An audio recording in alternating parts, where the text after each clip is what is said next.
नमस्कार, मैं हूं अवंतिका श्रीवास्तव। आप सभी दर्शकों का अन्नदाता कार्यक्रम में स्वागत करती हूं। किसान का जीवन बहुत मुश्किल होता है। वो अपने खेतों में लंबे समय तक काम करते हैं।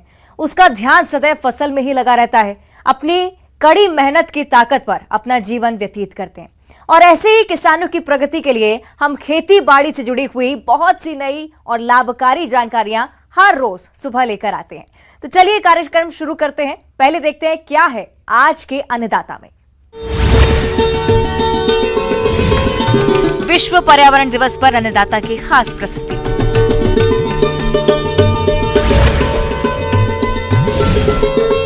अनार के बाग से अधिक फलन के लिए जरूरी कार्य।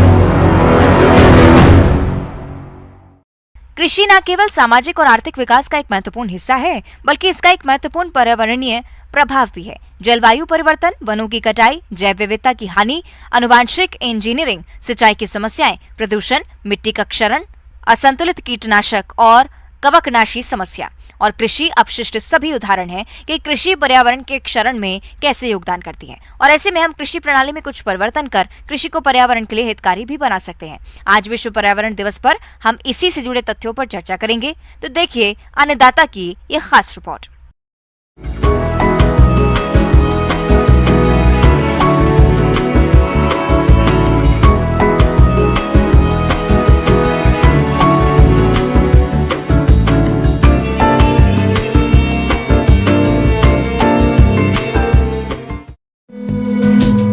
हम जहां रहते हैं वह है पृथ्वी, और इस पृथ्वी पर पर्यावरण से ही जीवन संभव है।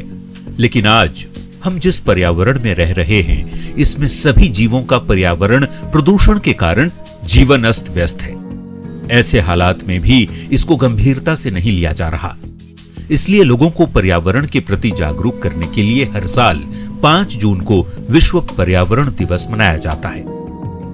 विश्व में प्रतिवर्ष पर्यावरण को बढ़ता हुआ देखने के परिप्रेक्ष्य में 5 जून से प्रतिवर्ष विश्व पर्यावरण दिवस मनाया जाता है।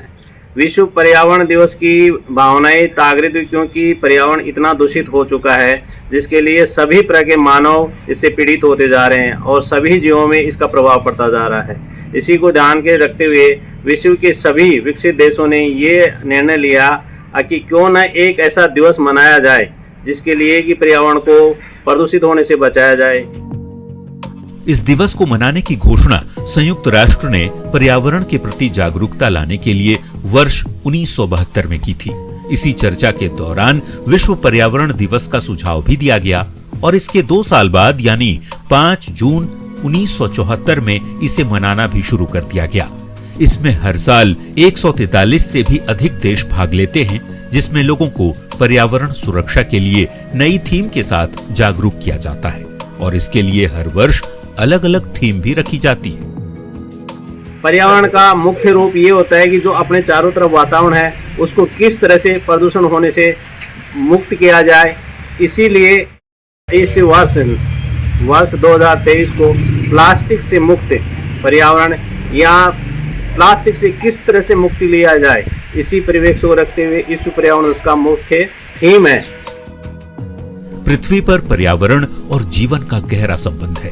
पृथ्वी पर पर्यावरण है और पर्यावरण से ही जीवन संभव है, क्योंकि प्रत्येक जीव को जीने के लिए पर्यावरण की सबसे अधिक आवश्यकता होती है।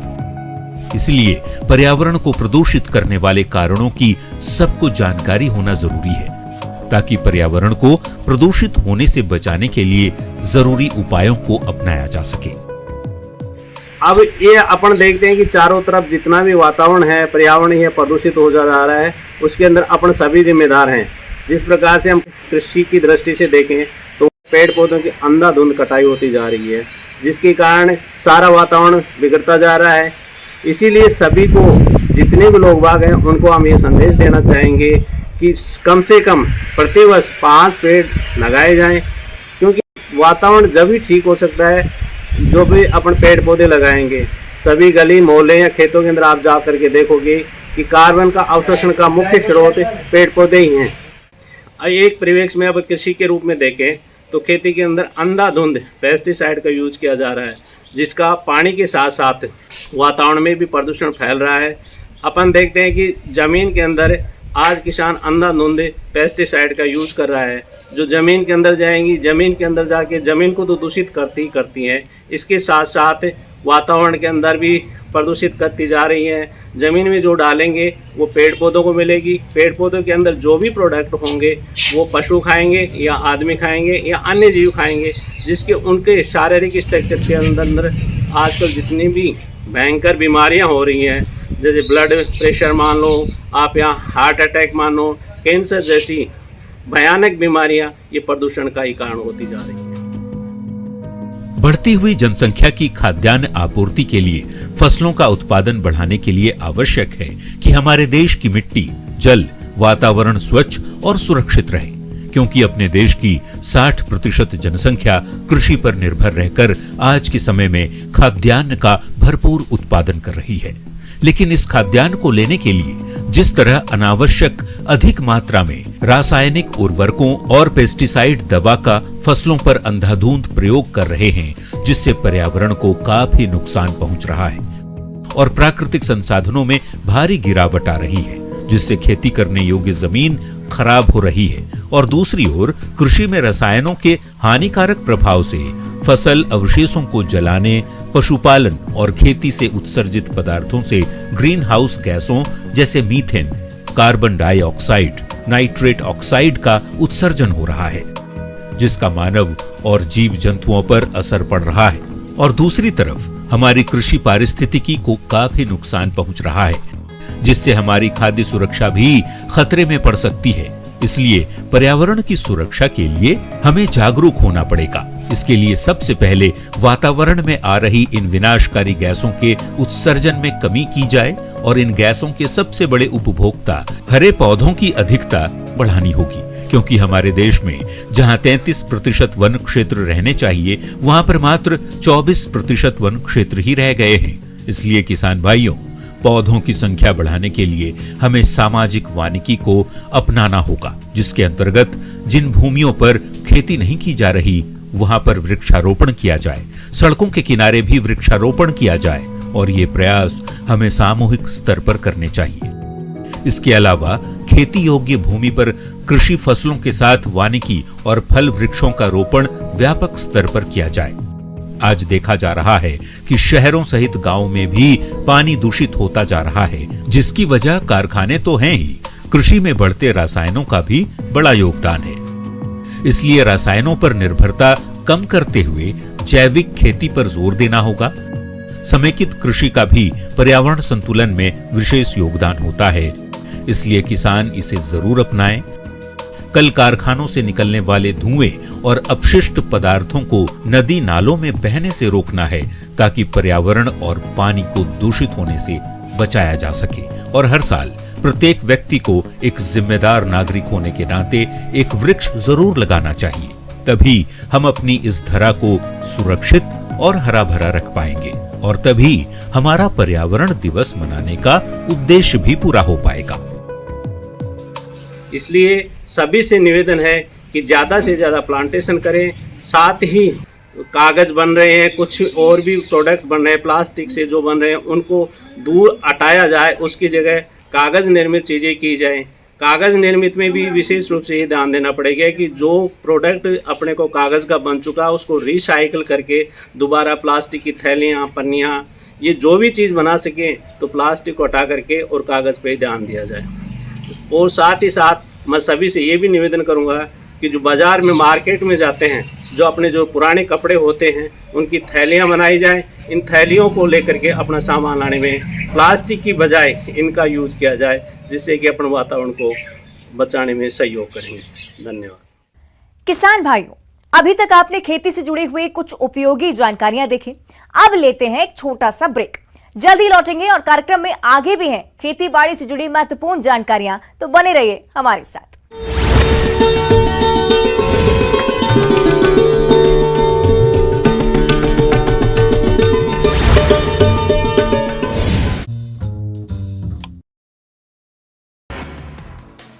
राजस्थान में मंत्री और मुख्यमंत्री आपस में ही लड़ने में बिजी। राजस्थान कांग्रेस की कला पर पीएम ने बोला हमला, कहा भ्रष्टाचार में डूबी है कांग्रेस सरकार।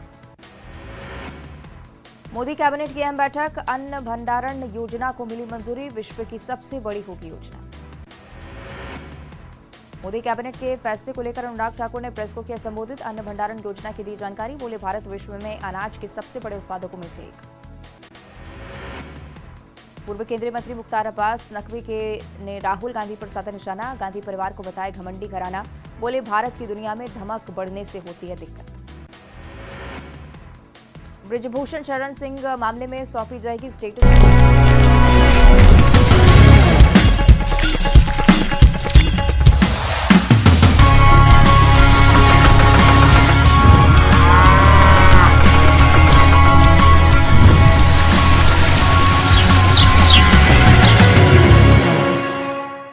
ब्रेक के बाद आप सभी दर्शकों का अन्नदाता में स्वागत है। चलिए अब रुक करते हैं अगली कड़ी की ओर।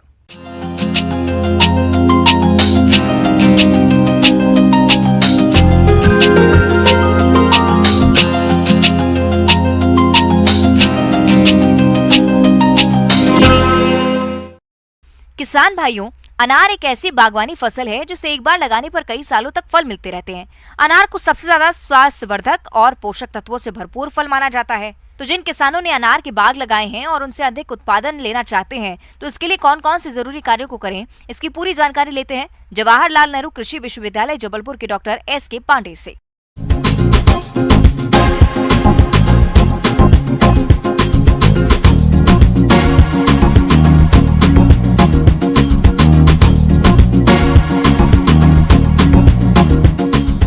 हमारे किसान भाइयों ने जगह जगह पर अनार के बगीचे लगा रखे हैं। कुछ ड्रिप सिस्टम में लगा के रखे होंगे और कुछ जहाँ ड्रिप सिंचाई व्यवस्था नहीं है तो पाइप से सिंचाई या नाली सिंचाई व्यवस्था में लगा रखे होंगे। जैसे कि हल्की भूमि में अनार का उत्पादन अच्छा होता है और उसका भरपूर प्रबंधन हो, चाहे वो मिट्टी का प्रबंधन हो, चाहे पोषक तत्वों का और चाहे कीट पतंगे और बीमारियों का। कहीं कहीं बारिश हो रही है और कहीं बूंदाबांदी हो रही है। जहाँ बारिश हो गई है वहाँ पानी देने की कतई ज़रूरत नहीं है, लेकिन जहाँ पर बारिश नहीं हुई जिन स्थानों में उन बगीचों में थाला बनाकर पानी दें या ड्रिप के जो भी 4 से 5 उन्होंने पॉइंट रखे हैं उनको समय समय पर। और ड्रिप से किसान भाई जो सिंचाई दे रहे हैं उनमें पोषक तत्वों की मात्रा, घुलनशील पोषक तत्व मतलब जो फर्टिलाइजर हैं वो घुलनशील पानी के द्वारा दिए जाते हैं विशेष व्यवस्था के अंतर्गत। तो वो समय समय पर उसमें मुख्य पोषक तत्व और जो हमारे सूक्ष्म पोषक तत्व हैं उनकी समय समय पर पौधों को देते रहें ताकि उनकी वृद्धि, और पौधों की वृद्धि से जुड़ी हुई बात होती है फूलों का आना और फलों का बढ़ना। तो पौधे की स्थिति के अनुसार फूल आने के पहले की पोषक तत्व देने होते, फिर फल बैठ जाने पर पोषक तत्व देने होते हैं और जैसे जैसे बढ़ते चले जाते हैं वो एक निश्चित अवधि पर पोषक तत्वों का एक तालिका होती है, उसके अनुसार किसान भाई पोषक तत्वों की पूर्ति करें ताकि फलों की वृद्धि समय पर हो, अच्छी हो, गुणवत्तापूर्ण फसल प्राप्त हो। फल का फटना। अनार की फसल में फल फटना एक प्रमुख दैहिक विकार है जिसके कारण फलों की गुणवत्ता में कमी आ जाती है और ऐसे फलों का बाजार में मूल्य काफी कम मिल पाता है। छोटे या कम विकसित फलों में ये मुख्यतः बोरोन तत्व की कमी के कारण होता है, लेकिन पूर्ण विकसित फलों में ये समस्या बोरोन तत्व की कमी के अलावा अनियमित सिंचाई, जलवायु में बदलाव के कारण भी हो सकती है। मृग बहार के फलों में ये समस्या अन्य बहार की तुलना में अधिक देखी गई है। इसकी रोकथाम के लिए बोरेक्स 2 ग्राम प्रति लीटर पानी में घोलकर छिड़काव करें या बोरिक अम्ल और 250 मिलीग्राम प्रति लीटर पानी घोलकर छिड़काव करें। अनार के बाग में नियमित रूप से सिंचाई करते रहें। प्रतिरोधी किस्में जैसे बेदाना, बोसेक, जालौर सीडलेस, खोग इत्यादि लगाएं। अब समस्या आती है कि कीट और व्याधि, विशेष रूप से फलों पर एक बैक्टीरिया जैसे तेली धब्बे आ जाते हैं, फल पर काले भूरे रंग के हो जाते हैं और फल उस पर सड़ने लगता है। ये पत्तियों पर भी दाग काले भूरे रंग के देखे जा सकते हैं। इसका कारण होता है कि एक जो बैक्टीरिया है उसके कारण यह बीमारी फलों पर देखी जा सकती है। इसके नियंत्रण के लिए किसान भाई हमारे स्ट्रेप्टोसाइक्लिन सल्फेट का प्रयोग करें। 200 ppm की मात्रा का घोल पानी में बना लें और इसका छिड़काव 8 दिन से 10 दिन के अंतर पर 2 से 3 छिड़काव करें तो इस पर काफ़ी हद तक नियंत्रण पाया जा सकता है। साथ ही देखने में आते हैं कि कुछ फल छेदक कीट जो फलों में छेद करके अंदर फल को नुकसान पहुंचाते हैं, फल की गुणवत्ता खराब हो जाती है। अनार की मादा तितली अनार के पुष्प और बनते फलों पर या फल के पास वाली पत्तियों और तने पर अंडे देती है। अंडे से 7 से 10 दिनों में लट निकलकर बनते हुए फलों में प्रवेश कर जाती हैं, जो कि फलों के अंदर बीजों को खाती रहती है, जिससे फल सड़कर नीचे गिर जाते हैं।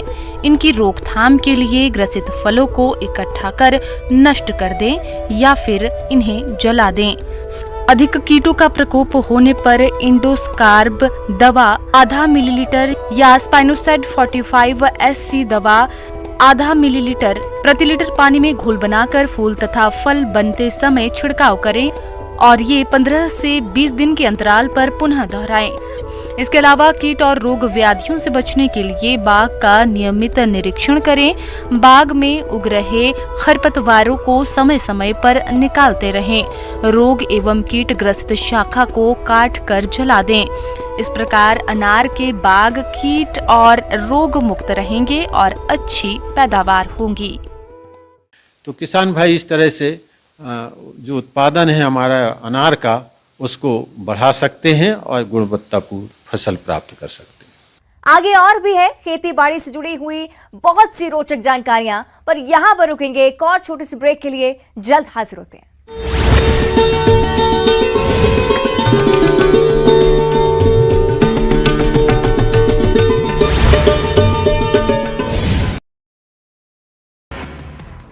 राजस्थान में मंत्री और मुख्यमंत्री आपस में ही लड़ने में बिजी। राजस्थान कांग्रेस की कला पर पीएम ने बोला हमला, कहा भ्रष्टाचार में डूबी है कांग्रेस सरकार। मोदी कैबिनेट की अहम बैठक, अन्न भंडारण योजना को मिली मंजूरी, विश्व की सबसे बड़ी होगी योजना। मोदी कैबिनेट के फैसले को लेकर अनुराग ठाकुर ने प्रेस को किया संबोधित, अन्न भंडारण योजना की दी जानकारी, बोले भारत विश्व में अनाज के सबसे बड़े उत्पादकों में से एक। पूर्व केंद्रीय मंत्री मुख्तार अब्बास नकवी ने राहुल गांधी पर साधा निशाना, गांधी परिवार को बताया घमंडी घराना, बोले भारत की दुनिया में धमक बढ़ने से होती है दिक्कत।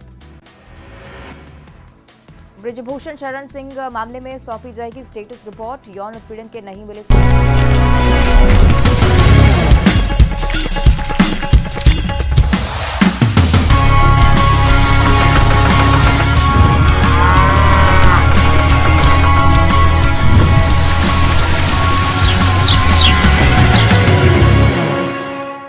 ब्रेक के बाद एक बार फिर से आप सभी दर्शकों का अन्नदाता कार्यक्रम में स्वागत है। बढ़ते हैं अगली प्रस्तुति की ओर।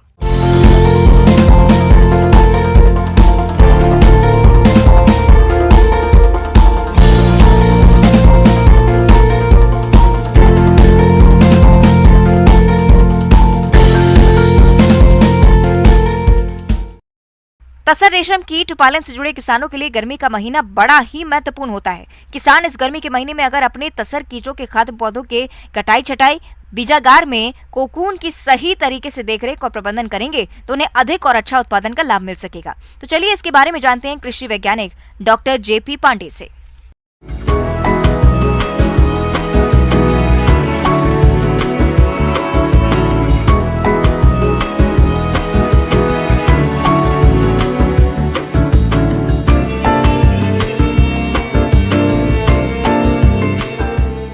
किसान भाइयों, जैसा कि आप जानते हैं कि जो किसान भाई बीज उत्पादन के कार्य से जुड़े हुए हैं, तसर के बीज उत्पादन जिनको हम कहते हैं DFL का प्रिपरेशन करना, डिजीज फ्री लेइंग का प्रिपरेशन करना, तो सामान्यतः क्या होता है कि कुछ किसान भाई हमारे प्रोग्रेसिव किसान ऐसे हैं कि जो कि अपने स्वतः बीज का उत्पादन करके और उस बीज जो है अपने आसपास की सोसाइटी में आसपास के किसानों को देते हैं और उससे लाभ कमाते हैं।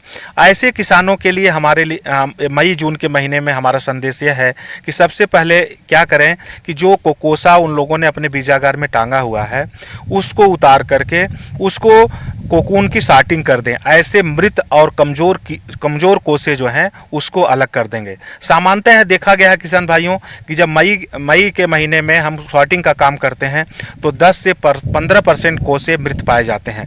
ऐसे मृत कोसे अगर आप वहाँ पर रखेंगे तो वह उनसे होने वाली बीमारियाँ दूसरे कोसों में भी पहुँचने की संभावना होती है। आपके ग्रेनेज में तापमान बहुत ही अत्यधिक गर्मी के दिनों में बढ़ जाता है, जैसे 35 डिग्री से ऊपर जाता है, 32 डिग्री से 34 डिग्री से ऊपर जाता है। उस दौरान आप क्या करें कि उसको तापमान घटाने के लिए आप वहाँ पे अब बालू की एक लेयर कुछ दूरी में बिछा करके उस पर पानी डालते हैं, जिससे बहुत हद तक तापमान घटता है। मृत और रोगग्रस्त कीट को पेड़ से उतारकर कीट पालन स्थल से बाहर लगभग 1 फुट गहरे गड्ढे में दबाया जाना नितांत आवश्यक है। इससे अन्य कीटों में बीमारी फैलने से रोका जा सकता है। साथ ही कीट पालन क्षेत्र में चूना और ब्लीचिंग पाउडर का उपयोग समय समय पर किया जाना लाभप्रद होता है। एक प्रमुख बीमारी है जिसको हम पेब्रिन कहते हैं, उससे लगभग हमारे तसर रेशम उद्योग को 15 से 20% नुकसान होता है। अगर अच्छी गुणवत्ता वाला हम सीड बनाना चाहते हैं उसके लिए आवश्यक है किसान भाइयों कि सबसे पहले हम बीजागार में जो कोसे रखे हुए हैं उनकी गुणवत्ता पर ध्यान रखें। इसके लिए ज़रूरी है कि आप ग्रेनेज हाउस का प्रतिदिन भ्रमण करें, वहाँ का तापमान और आर्द्रता का आप आकलन करें, उसको देखें। और जो भी तितलियाँ ऐसी जिसको इरेटिक इमरजेंस कहते हैं, बीच बीच में इमरजेंस हो रही हैं, उनको लेकर के उनका सूक्ष्मदर्शी से परीक्षण जरूर करें। सूक्ष्मदर्शी से अगर परीक्षण करते हैं और पेब्रिन रोग मिलता है, अगर निरंतर पेब्रिन में वृद्धि होती है और आपका पेब्रिन के रोग का लेवल अगर बढ़ता चला जाता है तो उस बढ़े हुए लेवल के सीड को कदापि आप अपने फील्ड में न करें, नहीं तो उससे बीमारियां आपके फील्ड में बढ़ेंगी और आपका कोसा उत्पादन भी प्रभावित होगा। साथ ही अगर आप कोसे का आप वैसे अंडे को लेकर के अगर आप कीट पालन प्रक्षेत्र में ले जाते हैं तो कंटामिनेशन के साथ साथ वो सारे कीड़े द्वितीय से तृतीय अवस्था आते आते मर जाएंगे और आपका पूरा जो मेहनत है वो बेकार हो जाएगा। इसके लिए जरूरी है कि आप अच्छी गुणवत्ता का सीड ही उपयोग करें। रोग नियंत्रण के लिए 0.3% स्लाइड लाइम सॉल्यूशन में 2% ब्लीचिंग पाउडर 100 लीटर पानी के घोल में तैयार करने के लिए 2 किलोग्राम ब्लीचिंग पाउडर और 300 ग्राम स्लेम लाइम पाउडर में थोड़ा सा पानी मिलाएं और एक पेस्ट बनाकर प्रयोग करें, जिसमें हम 2 बातों का मुख्यतया ध्यान रखते हैं। सबसे पहला क्या है कि जब हम कोसे को उठाते हैं, सामान्यतः एक कोसे का भार 10 से 12 ग्राम होता है, लेकिन सामान्यतः जब हम कोसे में के अंदर जो प्यूपा होता है अगर मर गया रहता है, मृत कीट रहता है, तो हमको उसका वजन जो है बहुत हल्का लगता है।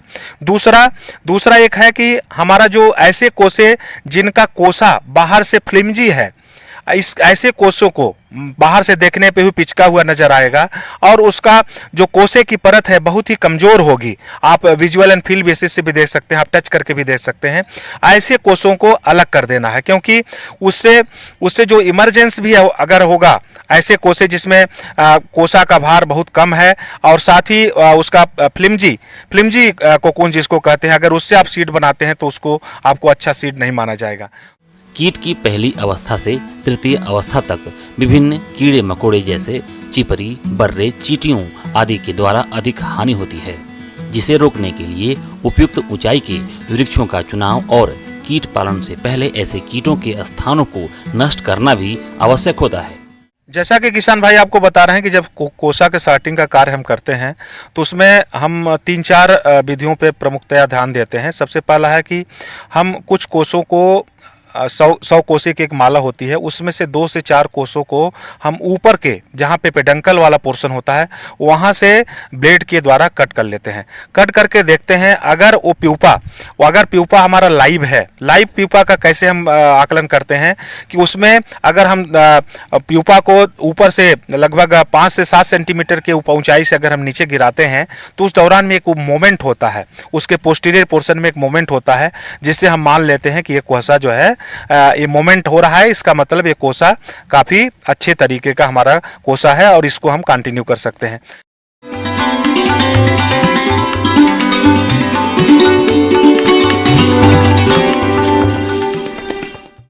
अन्नदाता हेल्पलाइन निशुल्क फोन संपर्क सेवा के माध्यम से आपके द्वारा पूछे गए प्रश्नों में से एक या दो महत्वपूर्ण प्रश्न को हम अपने कार्यक्रम में शामिल करते हैं। इसी के तहत आज का चयनित प्रश्न और उसका जवाब इस प्रकार है। आज के अन्नदाता हेल्पलाइन में जिस प्रश्न को कार्यक्रम में शामिल किया गया है उसे पूछा है ग्राम ईंटखेड़ी जिला भोपाल के किसान सुरेंद्र पटेल ने। आप बैंगन की फसल में फल और तना वेदक कीट के नियंत्रण पर जानकारी चाहते हैं, तो सुरेंद्र जी आपकी जानकारी के लिए प्रस्तुत है कार्यक्रम का यह अंश।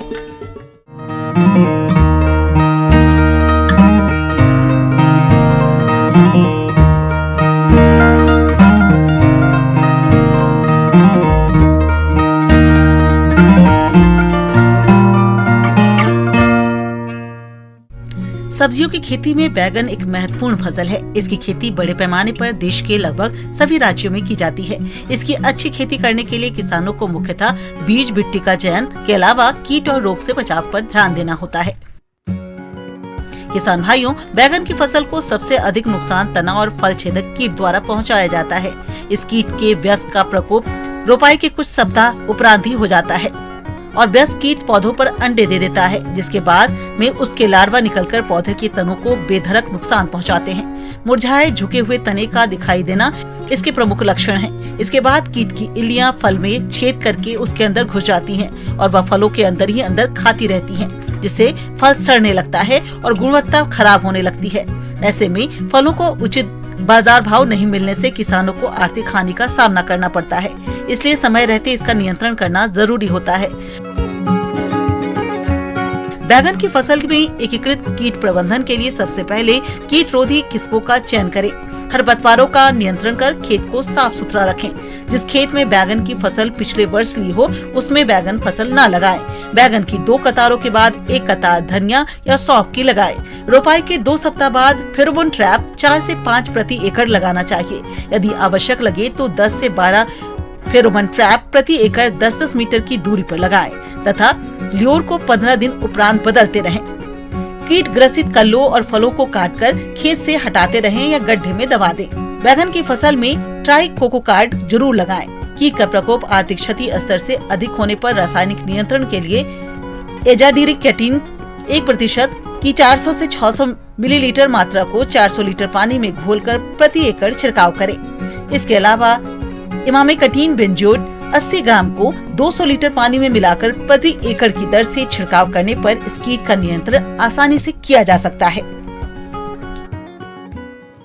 किसान भाइयों, अन्नदाता आपकी सेवा के लिए संकल्परत है। कृषि संबंधित समस्या और सुझावों के लिए आप हमें इस पते पर संपर्क कर सकते हैं। प्रोड्यूसर अन्नदाता news 18 Madhya Pradesh Chhattisgarh, Ramoji film city, Hyderabad 501512। साथ ही आप हमें ईमेल भी कर सकते हैं। हमारा ईमेल है p18annadatamp@nw18.com। इसके अतिरिक्त आप हमें निःशुल्क हेल्पलाइन नंबर 1800-889-2163 पर सोमवार से शनिवार सुबह 10 बजे से शाम 4 बजे के बीच संपर्क कर सकते हैं। किसान भाइयों, अब समय हो रहा है आपसे विदा लेने का, तो हमारी अन्नदाता टीम को दीजिए इजाजत। कल फिर आपसे मुलाकात होगी कृषि संबंधित कुछ और महत्वपूर्ण जानकारियों के साथ। नमस्कार।